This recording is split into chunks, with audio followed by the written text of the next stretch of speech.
من الشیطان الرجیم بسم اللہ الرحمن الرحیم اللہم صلی علی محمد وعلی محمد۔ مومنین کرام، گندم کا سیزن ہے۔ سوالات آ رہے تھے کہ زکوٰۃ کس طرح نکالنی ہے۔ خمس اور زکوٰۃ کی ویڈیو میں سرسری طور پر ذکر کیا تھا کہ یہ جو زیور خواتین کے پاس ہیں ان پر زکوٰۃ واجب نہیں ہے۔ ہمارے پاس جو مال بچتا ہے، مال ہوتا ہے، اس پر بھی زکوٰۃ واجب نہیں ہے، اس پر خمس واجب ہے، زکوٰۃ واجب نہیں ہے۔ خمس کی ہم ڈیٹیل بتا چکے ہیں تفصیلی طور پر۔ جو مومنین الحمدللہ خمس نکالتے ہیں، ہمیں پتہ چلتا ہے، ہمارے ذریعے مراجع تک پہنچاتے ہیں، خوشی ہوتی ہے، دعا دیتے ہیں کہ اپنا فریضہ ادا کریں۔ خمس کے مسائل ہم کافی حد تک ڈسکس کر چکے ہیں۔ آج ہم زکوٰۃ کے بارے میں بتانے جا رہے ہیں کہ زکوٰۃ کن چیزوں پر واجب ہوتی ہے۔ زکوٰۃ مویشیوں پر، سونا چاندی پر اور غلات پر واجب ہوتی ہے، لیکن مویشیوں پر زکوٰۃ آج کل واجب نہیں ہوتی۔ اس کی ایک اہم ترین شرط مس ہو گئی ہے، فاقد ہو گئی ہے کہ سارا سال مویشی کسی کے مال سے نہ چریں، نہ اپنے مالک سے، نہ کسی کے خدا کی زمین پر وہ اپنا چارہ ڈھونڈیں اور چرتی رہیں، تو یہ شرط تقریباً فاقد ہو گئی ہے۔ اسی طرح سونا اور چاندی میں، سونا اور چاندی یعنی کہ سکہ رائج الوقت جو ہوتا تھا، سکے کے ساتھ لین دین ہوتا تھا، ان سکوں پر جا کے زکوٰۃ واجب ہوتی تھی۔ آج کل سکوں سے لین دین نہیں ہو رہا۔ یہ جو سکے اگر ہیں بھی صحیح سونے چاندی کے، تو یہ لین دین کے لیے نہیں ہے، ویسے رکھنے کے لیے، تو ان پر بھی زکوٰۃ واجب نہیں ہے۔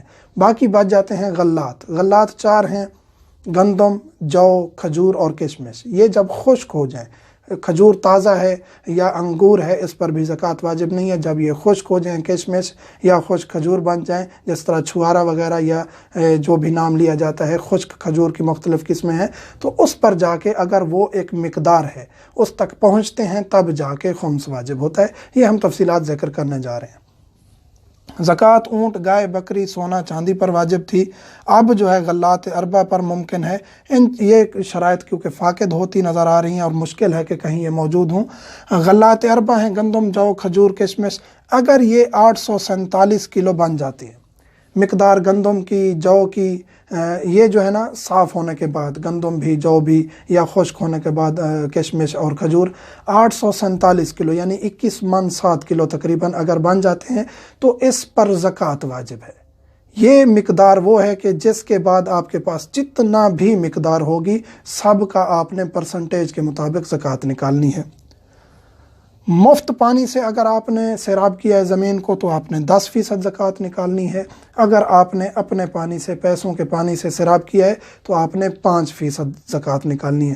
یعنی کہ اگر آپ نے خدائی پانی سے، مطلب یہ ہے کہ قدرتی پانی جو آپ نے اپنی محنت سے زمین سے نہیں نکالا، وہ بھی قدرتی پانی ہے، لیکن یہ ہے کہ مفت کا پانی اور پیسوں کا پانی، یعنی نہر، دریا، بارش، زمین میں نمی تھی، اس وجہ سے فصل تیار ہو گئی ہے، تو آپ نے 10% خمس، معذرت چاہتا ہوں، زکوٰۃ نکالنی ہے۔ یعنی کہ اگر آپ کے پاس 100 من بن گئی ہے فصل تو آپ نے 10 من اس کی زکوٰۃ نکالنی ہے۔ یہ وہ ہے کہ جو قدرتی پانی سے یعنی مفت کے پانی سے آپ کی فصل تیار ہوئی ہے۔ آپ نے ڈگی چلائی، انجن چلایا، جو ٹیوب ویل چلایا، جو مختلف نام ہیں ان کے، ڈیزل آپ کا خرچ ہوا، باقی چیزیں، اور اس وجہ سے سیراب ہوئی زمینیں، اس کے بعد جو آپ کو کی جو ہے فصل تیار ہوئی تو اس میں آپ نے 20واں حصہ یعنی کہ 5% آپ نے اس میں سے 5% آپ نے زکوٰۃ نکالنی ہے۔ 100 من اگر آپ کے پاس تیار ہو گئی ہے، فصل نکلی ہے، 100 من ہے تو اس کا آپ نے 5% دینا ہے، یعنی 5 من آپ نے زکوٰۃ نکالنی ہے۔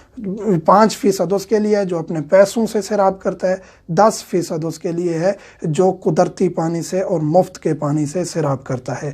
یہ پرسنٹیج تھی، واضح کرنا ضروری تھا۔ اب ایک سوال پیدا ہوتا ہے کہ بعض دفعہ ہم نے نہر کا پانی دیا ہے، قدرتی پانی سے تیار ہوئی ہے، اور اس میں ہم نے بارشیں رک گئیں، نہر کا پانی خشک ہو گیا، تو ہم نے اپنا انجن بھی چلایا ہے، اپنے پیسوں سے ہم نے بھی پانی دیا ہے، تو اگر وہ مقدار برابر تھی تو آپ نے 7.5% یعنی 100 من زکوٰۃ بنتی تھی تو 7.5 من آپ نے زکوٰۃ دینی ہے۔ یہاں ایک اشکال کیا جاتا ہے کہ ہم اتنی محنت کرتے ہیں، غریب ہیں، کسان ہیں، یا اس طرح کے سوالات کرتے ہیں کہ ہم اتنی زکوٰۃ نکال دیں۔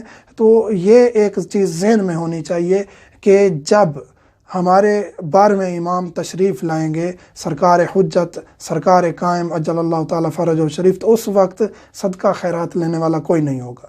زمین اپنے جو ہیں نعمتیں جو ہیں اللہ نے اس میں چھپائی ہوئی ہیں وہ اگل دے گی، کوئی بندہ محتاج نہیں رہے گا، تو اس وقت انسان کو قدر ہوگی کہ میں اتنا ذخیرہ کرتا رہا ہوں، لوگوں کا حق کھاتا رہا ہوں، کسی کا حق پہنچاتا نہیں رہا ہوں، میرے پاس آتے تھے لوگ، میں کسی کو کچھ نہیں دیتا تھا، آج یہ مال میرے پاس فارغ پڑا ہے، کسی کام کا نہیں ہے۔ تو آج وہی موقع ہے کہ ہم اپنے ہاتھ سے دے دیں جو خدا نے ہمارے اوپر واجب قرار دیا ہے، خمس ہو، زکوٰۃ ہو، جو حقوق ہیں، اگر وہ دیں گے تو پھر برکت پڑے گی، نہیں دیں گے تو پھر سیلاب بھی آ سکتا ہے، بارشیں اتنی تیز آ سکتے ہیں، پھر ہم قدرتی آفت کو روک سکتے ہیں؟ نہیں روک سکتے۔ اگر پھر بھی قدرتی آفت آ جائے گی، آپ کا امتحان ہوگا، لیکن آپ کا ضمیر مطمئن ہوگا۔ تو وہ حقوق ادا کرنے چاہیے جو ہمارے اوپر خصوصاً انسانوں کے ہیں، مومنین کے۔ تو یہ جو زکوٰۃ نکلے گی آپ نے کس کو دینی ہے؟ یہ مومن مستحق، جو مومن ہو، اثنا عشری ہو اور مستحق ہو، جس کے پاس اپنے گھر کے اخراجات، چاہے وہ قوت نہیں رکھتا یا کما نہیں سکتا، جیسے آج کل سچویشن بنی ہوئی ہے، تو وہ آپ اس مومن کو دے سکتے ہیں جس کے پاس گھر کے اخراجات نہیں ہیں، اس کی ضرورت کے مطابق آپ اس کو گندم بھی دے سکتے ہیں، پیسے بھی دے سکتے ہیں۔ مستحق فقیر و مسکین ہیں، بدلے میں آپ رقم بھی دے سکتے ہیں۔ خرچ نکالنے سے پہلے زکوٰۃ دیں گے، وہی جس طرح ذکر کر چکا ہوں کہ زکوٰۃ نکالنے میں یا خمس نکالنے میں ہچکچاہٹ نہیں آنی چاہیے کہ یہ ہمارا مال ہے، یہ وہ مال ہے جو ہمارا اس وجہ سے ہوا ہے کہ خداوند کریم نے ہمیں دیا ہے، یہ ہمارا، ہم نے کمایا، اس کمانے کی طاقت کس نے دی ہے؟ جو ہمارے پاس کچھ ہیں اسباب جس سے ہم پیسے کما لیتے ہیں، یہ اسباب ہمیں خدا مہیا نہ کرتا، ہمارے اندر اتنی طاقت نہ ڈالتا، ہمارے جسم میں اتنا زور نہ ڈالتا، تو ہم کہاں سے کماتے؟